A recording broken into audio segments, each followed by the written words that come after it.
꿈 넘어 꿈 프로젝트에 선정이 돼서 하나님께 감사드리고 영광을 돌립니다. 또한 분당 우리 교회 담임 목사님 이찬수 목사님과 당회에 감사드리고 또 여기 계신 많은 성도님들과 또 이 자리에 있지 않지만 사랑으로 응원해 주신 많은 성도님들께도 감사드립니다. 분당 우리 교회 성도 한 명 한 명이 사실 29개 교회로 나누어진다는 게 너무나 엄청난 희생인데 이 엄청난 희생이 한국교회 선한 영향력에 대해서 더 놀라운 파도를 일으켰으면 좋겠습니다. 그 감사한 마음으로 오늘 말씀 전하겠습니다. 오늘 말씀의 제목은 하나님의 디자인이라는 것입니다. 하나님의 디자인. 세계에서 가장 영향력 있는 경영학 교수 10명 중에 한 명인 로저 마틴이 쓴 책이 있습니다. 디자인 싱킹이라는 책인데요. 이 내용은 무엇이냐 하면 어떤 디자이너가 어떤 물건을 만들 때 그냥 그 물건만 디자인하려고 하는 것이 아니라 소비자의 니즈를 먼저 생각해서 그 물건을 인간의 욕구를 담아서 만들어낸다는 것입니다. 결국 어떤 욕구일까요? 아름다움에 대한 욕구입니다. 그것이 굉장히 근본적이라는 것이죠. 우리가 왜 여행 떠나죠? 그리고 왜 화장을 하죠? 왜 옷을 입죠? 왜 거울을 보죠? 아름다움에 대한 욕구 때문에 그렇습니다. 아름다움에 대한 욕구. 우리가 잘 아시죠? 미국에서 아이폰이 나왔을 때 대단히 많은 사람들이 썼고 저도 첫 모델을 썼던 것 같은데요. 그러나 그 이전에 이미 미국 사회는 블랙베리라는 그런 스마트폰이 다 점령하고 있었습니다.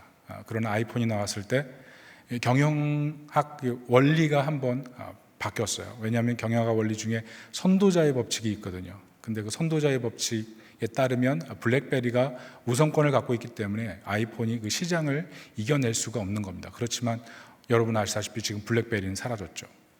왜 아이폰이 선점을 했을까요? 특별히 기계를 광고하려는 그런 것은 아니고요.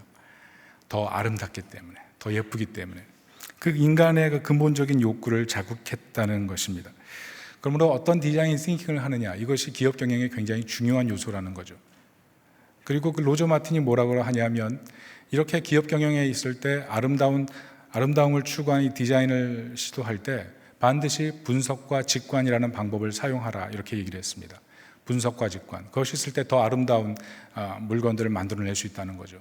그런데 저는 그것이 우리 인생에도 동일하게 적용된다고 생각합니다. 많은 사람들은 다 아름다움을 추구하고 있고 이 분석과 직관이라는 방법을 통해서 자신의 인생을 지금보다 더 아름답게 만들려고 하는 그런 내부적인 카테고리를 갖고 끊임없이 우린 분석하고 직관하고 아름다움을 향해 달려가는 우리의 모습이 있다는 것이죠. 고난을 생각해 볼까요? 여러분, 고난만큼 힘든 게 어디 있겠습니까? 고난 들어오면 인생이 다 산산이 깨지는 것 같잖아요. 누가 고난을 쉽게 얘기할 수가 있겠습니까? 그런데 고난이 어렵지만 많은 사람들이 고난을 분석하면서 깨닫는 것은 그것이 내 팔다리가 잘려나가는 그런 극심한 고통이지만 그 속에서 때로 새로운 뭔가 기대감을 가지고 새로운 아름다움이 있으리라는 그런 꿈을 가지고 그 고난의 환경을 탈출하게 된다는 겁니다. 현대 분석학의 거장인 카렌 호나이가 그런 말이 있습니다. 자기 분석이 새 팔과 새 다리를 주지는 않는다. 그러나 적어도 평생 벗어날 수 없다고 여긴 상처들이 아물게 만들어줄 수는 있다. 분석, 그게 굉장히 중요하다는 거죠. 분석을 통해서 우리는 지금의 고난을 벗어나 더 아름다운 자리로 이동할 수가 있다는 겁니다. 직관도 마찬가지입니다. 결혼할 때 어땠죠? 결혼할 때 한눈에 반하잖아요. 그리고 결혼하지 않습니까? 그 아름다움. 결혼하고 나서 좀 바뀌어서 그렇죠. 제가 아는 어떤 분은 그 결혼주례를 했는데 첫눈에 반한 거예요. 길거리에서. 그래서 끝까지 쫓아가서 전화번호를 얻고 결국 그분하고 결혼을 했습니다. 결혼주례에서 그 얘기를 했더니 청중들이 다 놀라더라고요. 일어날 수 없는 일이라고. 그렇지만 지금도 행복하게 잘 살고 있어요. 직관. 그 직관이 아름다운 미래를 만들어 가기도 합니다. 특별히 결혼하고 나서 지금 30년 되고 40년 된 분들 중에도 아직까지 자신의 배우자를 향해서 설렘을 갖고 있는 그런 분들이 있죠. 네, 이해는 하지만 그러나 그 설렘이 여기 계신 모든 분들에게 있기를 축복합니다. 제가 말씀드리고 싶은 건 분석과 직관이 굉장히 아름다운 미래를 만들지만 때로 이 분석과 직관이 잘못됐을 때는 우리 인생에 굉장히 고통을 갖고 온다는 거죠. 오늘 본문이 그 얘기를 하고 있습니다. 직관에 의해서 자신의 미래를 선택했던 한 사람이 나옵니다. 가룟 유다. 예수님 보고 메시아라고 생각하고 이제 이스라엘은 해방된다고 생각했습니다. 그렇지만 십자가의 길 가니까 뭘 생각하죠? 직관적으로 먹고 살 것을 더 생각하죠. 은 30이면 돼, 저 정도면. 너무 가치없게 평가했죠. 돈이 더 중요해진 거예요. 그런데 결과는 어떻습니까? 감당할 수 없는 책임감, 그 고통, 그것을 통해서 성경에서 가장 충격적인 사건 중에 하나가 나타나죠. 예수님이 그렇게 따르고 그 많은 은혜를 경험했지만 더 이상 하나님의 은혜 속에 거하지 못하는 그런 존재가 되어버렸다는 겁니다. 극단적인 책임감, 엄청난 후회, 그게 그 인생을 망가뜨리고 말았습니다. 종교 지도자들은 어땠습니까? 분석을 통해서 아름다움을 추구하고 이스라엘의 미래를 꿈꿨던 사람들입니다. 그러나 그들이 분석하면서 하나님과의 관계를 꾸며나갔을 땐 도리어 그들이 성전의 주인이 되고 하나님과 이스라엘 백성들이 만나는 그 접점을 도리어 방해하는 일들을 하지 않습니까? 성경에 가장 뛰어난 지식을 갖고 있어요.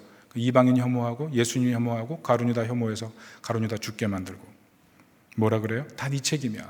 다 네 책임이야. 여러분, 본문의 사람들을 통해서 우리가 발견하는 것은 다 아름다움을 추구해요. 그렇지만 결과가 좋지 못하다는 겁니다. 그런데 이게 우리 인생의 모습이라는 거예요. 아름다움 추구해요. 내 나름대로 분석, 내 나름대로 직관, 우리 인생에 배운 여러 가지 방식을 가지고 아름다움을 위해서 최선의 선택을 했다고 봤는데 뚜껑 열어보니까 그렇게 안 간다는 거죠. 여러분, 2차 세계대전 잘 아시다시피 유태인이 600만이 학살됐는데요. 여러분, 어떻게 그 많은 사람이 죽을 수 있었겠습니까? 여러분, 히틀러의 잘못이라고 하지만 역사학자들이 뭐라 그러죠? 독일의 금융을 잡고 있던 유대인들을 독일의 사람들과 지식인들이 미워했다는 거 아니겠어요? 그 사람들이 금융을 잡고 있기 때문에 우리가 가난하다는 거예요. 그 분노심에 못 이겨서 히틀러가 600만을 학살할 때 모두 침묵했다는 거죠. 우리는 분석과 직관의 방식을 다 쓰고 그것을 통해서 아름다움을 만들어 간다고 생각하지만 우리는 이런 내용을 들을 때 사실은 조금씩 불안해지기 시작합니다. 지난번 뉴스에 미국 캘리포니아 대학 해양연구소팀이 저널에 이런 얘기를 실었어요. 해안 수질 오염과 대기 오염의 관련성. 여러분, 어떤 결과가 있을까요? 우리는 파도를 보면서 아름답다고 생각합니다. 그런데 파도가 밀려올 때 해양에 있는 모든 오염물과 같이 올라와서 그 파도가 칠 때 비말 에어로졸이 올라올 때 공기 중에 76% 오염을 시킨다는 거예요. 그래서 파도를 보면서 아름답다고 하는 순간 우리는 사실 그 파도에 있는 엄청난 바이러스들을 우리가 마시면서 도리어 우리 몸이 아름다움이 깨질 수 있다는 거죠.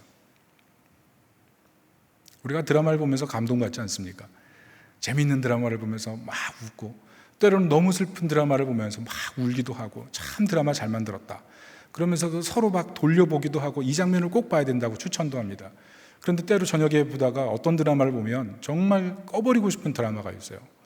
배신하고 죽이고 파괴하고 미워하고 그 멋진 선남선녀들이 그런 거 하는 모습을 보면서 어떻게 저럴 수 있나라고 그렇게 생각하죠. 야, 저 드라마 보지 마. 항의해야 돼. 저런 거 쓰다니 저런 작가는 정말 무슨 생각이야. 이런 얘기를 합니다. 그런데 사실은 우리 현실에서 일어나는 매일매일 매스컴이나 뉴스에서 일어나는 그 사건들을 보면 우리가 사는 현실 자체가 막장이에요. 우린 누군가를 통해서 막장 얘기를 늘 듣고 있습니다. 우리 마음속에는요, 아름다움을 추구하는 마음이 있어요. 그런데 우리 현실은 아름답지 않아요. 그게 사실 우리의 딜레마라는 거죠.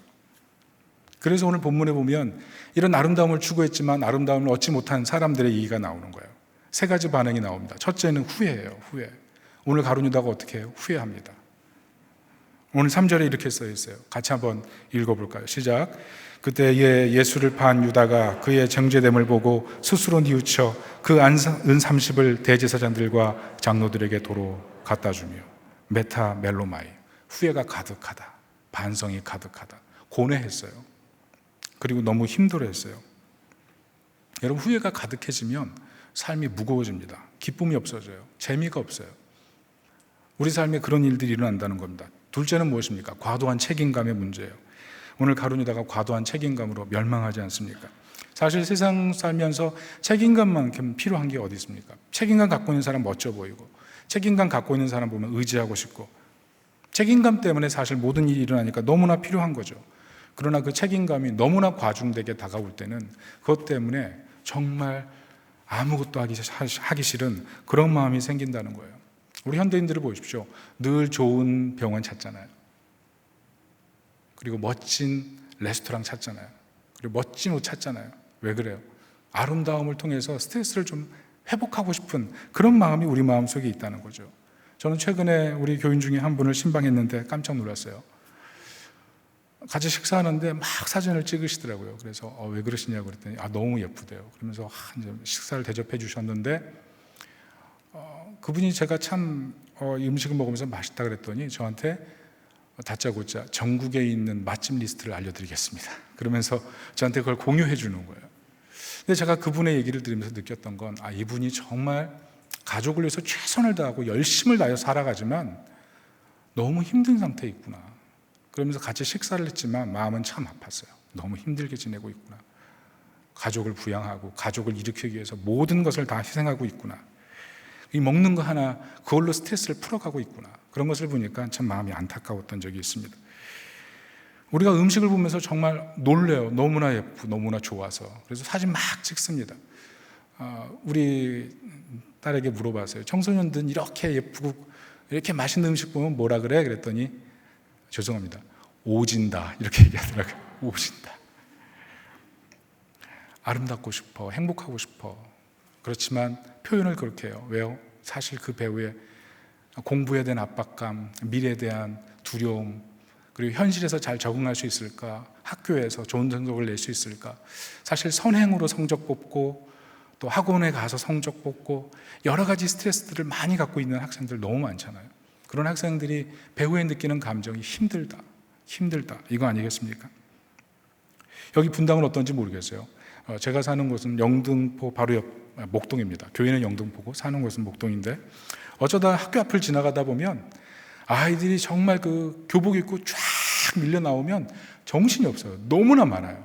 그런데 그 아이들이 조금 있으면 다 뿔뿔이 흩어져 가지고 다 학원으로 들어갑니다. 집으로 가는 아이가 거의 없어요. 다 학원으로 돌아가요. 학원을 쳇바퀴 같이 일주일 내내 계속 돕니다. 왜 그런지 아시죠? 제가 목동 살면서 때로 깜짝깜짝 놀라거든요. 그 순수하고 앳된 아이들이 자신의 인생을 스스로 포기하는 거예요. 왜 그럴까요? 사실 좀 손잡아주고 더 사랑해주고 더 이해해주고 이런 게 필요한데 부모님도 사실 그런 거 원하지 않잖아요. 아이들이 스트레스 받고 크는 거 원하지 않아요. 그런데 자기도 모르게 자기 마음 밑바닥에 있는 마음들이 올라오는 거죠. 세상 살기가 얼마나 힘들 줄 알아? 너 그렇게 살면 미래를 보장할 수 없는 건 내가 너무나 경험을 잘해서 알아. 제발 은연중에 얘기하는 이런 얘기들이 마음속 밑바닥에 있는 얘기들이 아이들에게 엄청난 과도한 책임감과 부담감에 인생의 짐으로 다가와서 자신도 모르게 스트레스를 받고 자신도 모르게 부모가 별 얘기 안 했는데도 부모에게 다가와서 막 항의하고 도전하고 이런 일들이 생긴다는 거죠. 때로 목동을 걸어가다 보면 세련되게 입은 아주머니도 계시지만 어깨에 가방 하나 들고 그리고 시장 바구니 하나 들고 어깨 가방을 메고 또 다른 손으로는 이렇게 자녀 손을 꼭 잡고 이렇게 걸어가는 모습 봐요. 머리 한쪽은 좀 눌릴 때도 있어요. 그런데 그 모습 보면 참 아름다워요. 자녀들을 위해서 모든 것을 희생하면서 그렇게 자기를 신경 안 쓰고 그냥 길거리에서 자녀 하나 꼭 잡고 가는 그 모습, 그 손을 잡고 가는 모습, 그게 얼마나 아름다운지 몰라요. 여러분 정말 우리가 아름다움을 꿈꾸기 위해서 살아가지만 사실은 우리 인생에 짊어질 책임감들이 너무나 많기 때문에 우린 나도 모르고 저희도 자신도 모르게 헉 하는 순간들을 계속 마주하게 된다는 것입니다. 그런데 사실 아이들만 그렇고 뭐 그런 게 아니잖아요. 우리 여기 계신 모든 분들도 인생을 살면서 한 번은 적어도 너무 살기 힘들어서 오늘 본문에 나온 가룟유다와 같이 끔찍한 생각을 한 번쯤은 다 지나갔으리라고 생각합니다. 과도한 책임감, 그게 사실은 누구도 짊어질 수 없는 무게이기 때문에 그렇습니다.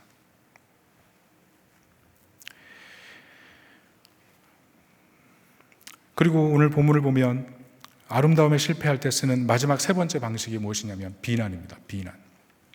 오늘 종교 지도자들이 3절에 이렇게 말하죠. 내가 당하라. 이게 무슨 말입니까? 후회할 일 만들지 말고 살았어야지. 이렇게 얘기하는 거죠. 왜 팔았어? 그러니까 네가 잘못했으니까 네가 책임져야지. 비난하고 말죠. 여러분, 사실 고통당하고 있는 사람들에게 가장 필요한 건 위로가 아닙니까? 그런데 지금 냉철하게 분석하는 거예요. 자기 분석이 얼마나 냉철한지를 스스로 으쓱하면서 가룟유다에게 말하고 있는데 결국 가룟유다 등 떠민 거 아니겠어요? 비난. 근데 사실 이 비난의 문제에 누구도 예외일 수가 없습니다. 우린 다 누군가를 비난하고 있거든요. 비난. 무슨 말이에요? 내가 더 옳다는 거 아니에요? 아름다운 가정을 꿈꿨습니다. 아름다운 교회를 꿈꿨습니다. 아름다운 신앙을 꿈꿨습니다. 아름다운 무엇인가를 꿈꿔요. 그런데 그 중심에 어느 순간 비난이 작동하기 시작하면 아름다움은 다 깨져버려요. 누가 더 옳으냐의 싸움만 하고 있죠. 돌아오는 건 아름다움이 아니네요. 우리 인생이 참 그래서 공고한 거예요. 아름다움 꿈꿨는데 우리가 그렇게 옳다고 얘기하는 그 순간에, 옳다고 얘기하는 그 자리에서 나는 가장 옳지 않은 사람처럼 행동하니까요. 오늘 본문에 보면 종교 지도자들이 어떻습니까? 가룟유다가 죽고 나서 정말 저는 이것을 보면서 너무 깜짝 놀랐습니다. 왜냐하면 그 사람들이 했던 일이 뭐냐면 가룟유다가 던진 은을 사가지고 나그네의 묘지, 나그네의 무덤을 만들었다는 거죠. 이게 무슨 말일까요? 여러분, 한 손으로는 그리스도를 죽이고 한 손으로는 가룟유다를 죽이면서, 그리고 자신은 가장 선한 사람의 역할을 하고 있잖아요. 나그네들의 묘지를 만들어서 자신들이 얼마나 의롭고 괜찮은 사람인지를 얘기해주는, 성전을 가장 지킬 만한 존재가 바로 이 사람들이라는 스스로의 자기 증명을 은30을 갖고 하고 있는 거예요. 얼마나 알량해요. 그런데 비난의 배후에 있는 모습이 바로 이런 인간의 모습이라는 거죠. 비난하면서 사실은 자기가 괜찮은 사람인 것을 계속 증명하는 이 종교 지도자들의 모습이 바로 우리 안에 있다는 거죠. 우리 안에. 우리가 성전에 올라간 바리새인의 기도를 보면서 누가 좋아합니까? 나는 토색, 불의, 간임 안 했어요. 금식해요. 그리고 11조 잘해요. 나는 저 세리와 같지 않아요. 그런데 결국 그 말이 뭐예요? 내가 훨씬 의롭다는 얘기 아니에요? 그리고 그 의로움을 가지고 나중에 예수님 십자가에 못 박아버리잖아요. 그런데 어떻게 보면 우리는 본문의 모습을 보면서 십자가 예수 그리스도를 못 박고 가룟유다를 비난하고 자기가 더 의롭다고 얘기한 이들의 모습을 보면서 사실은 본문에서 우리의 모습을 발견하는 거예요. 우리의 모습.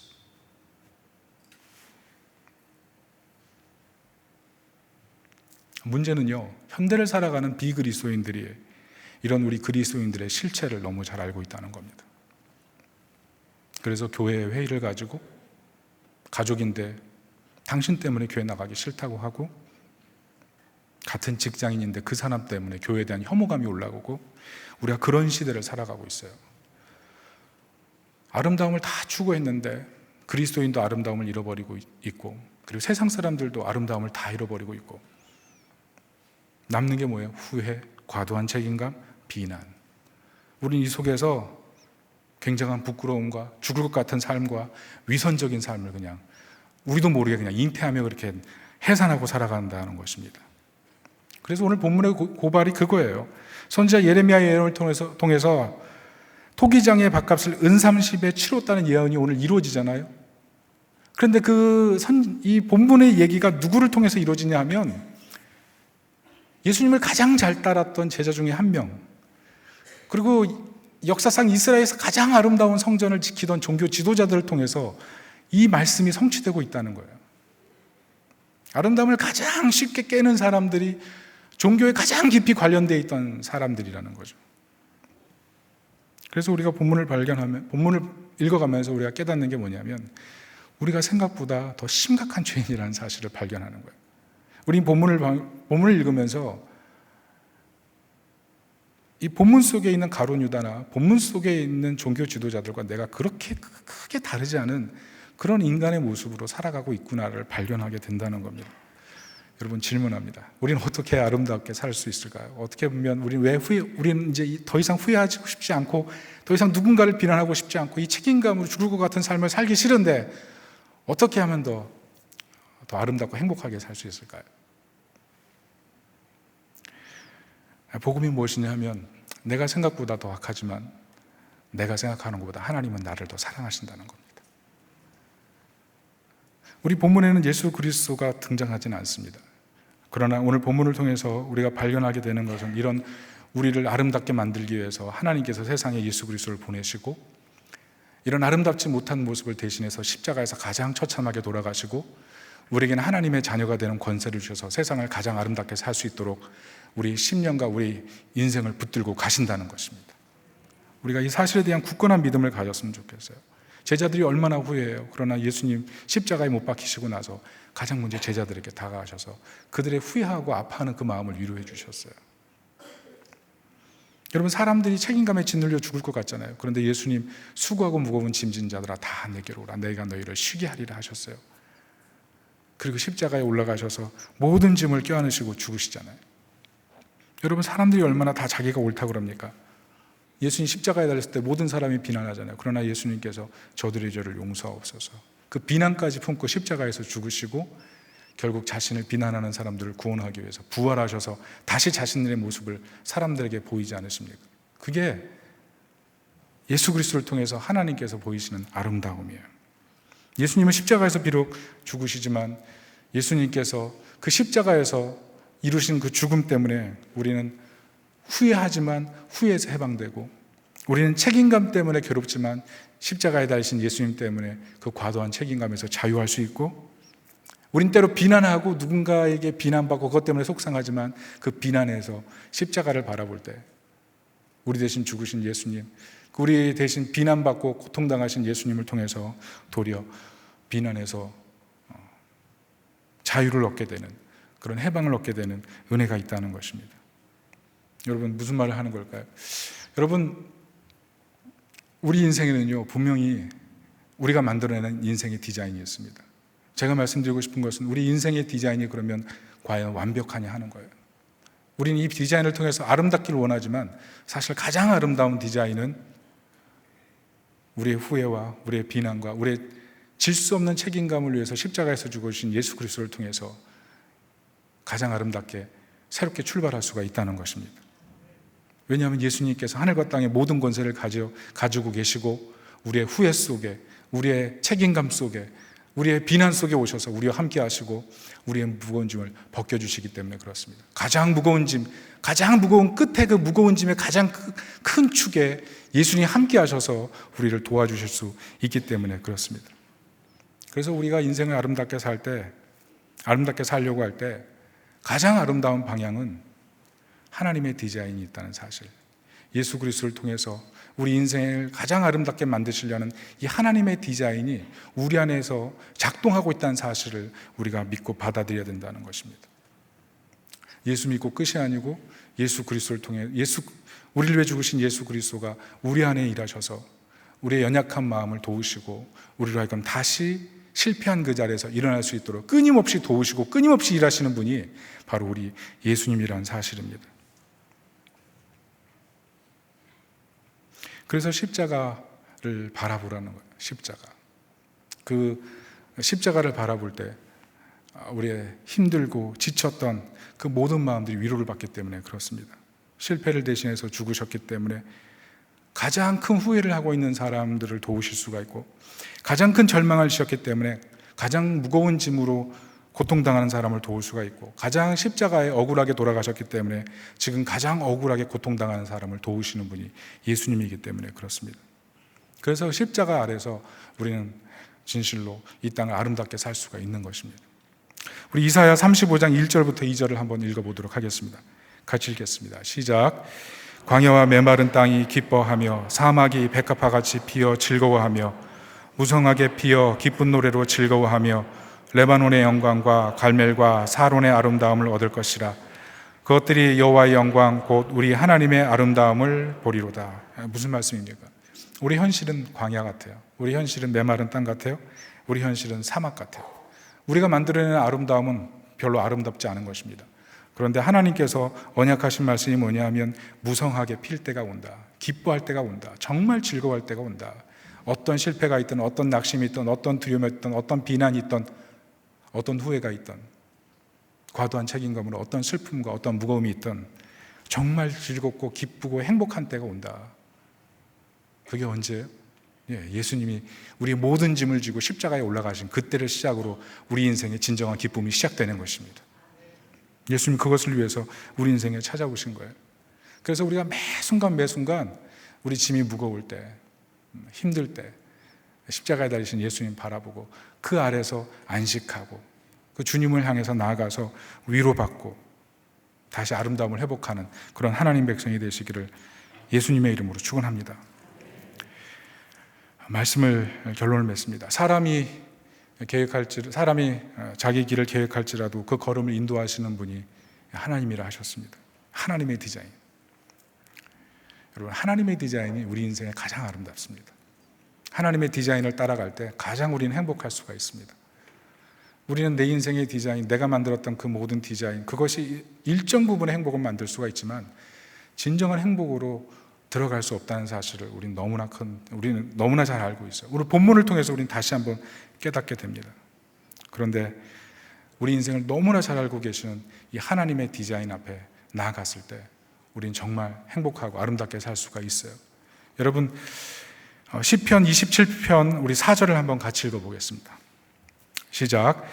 내가 여호와께 바라는 한 가지 일 그것을 구하리니 곧 내가 내 평생에 여호와의 집에 살면서 여호와의 아름다움을 바라보며 그의 성전에서 사모하는 그것이니라.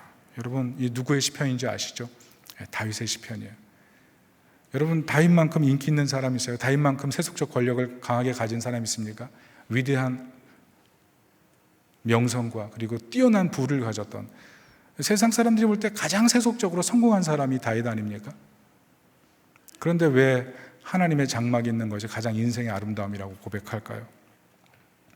그것은 여러분 잘 아시다시피 다윗만큼 상실을 크게 경험한 사람이 없어요. 자녀를 잃었어요. 자녀가 배신해서 자기를 죽이려 하고 부하의 손에 자기 아들을 잃어요.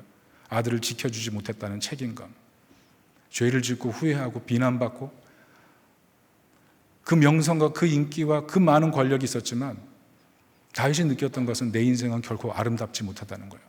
결코 그 자리에서 깨달은 것은 내 인생을 내 디자인으로 살아가는 것이 아니라 하나님의 디자인 아래 살 때 가장 아름다울 수 있다는 거예요. 그리고 하나님의 임재와 영광을 가장 많이 볼 수 있는 성전에 나와서 하나님, 내 평생에 하나님의 디자인을 바라보며 평생에 하나님의 아름다움을 바라보며 그 아름다운 디자인 아래 내 인생의 남은 인생 족적을 걸어가길 원합니다. 그게 다윗의 고백이었던 거예요.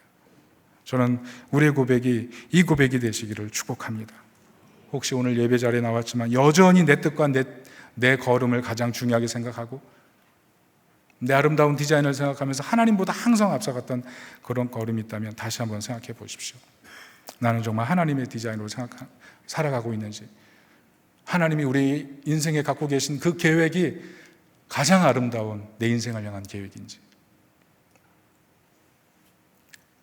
하나님의 디자인을 따라서 남은 인생 정말 아름다운 걸음을 걸어가고, 무엇보다 어떤 상황이든 우리 주님이 함께 하셔서 내 인생을 가장 아름답게 만드신다는 그 사실을 믿고, 어떤 상실, 어떤 후회, 어떤 절망, 어떤 비난 있더라도 흔들리지 않고 주님과 함께 나아갈 수 있기를 예수님의 이름으로 축원합니다.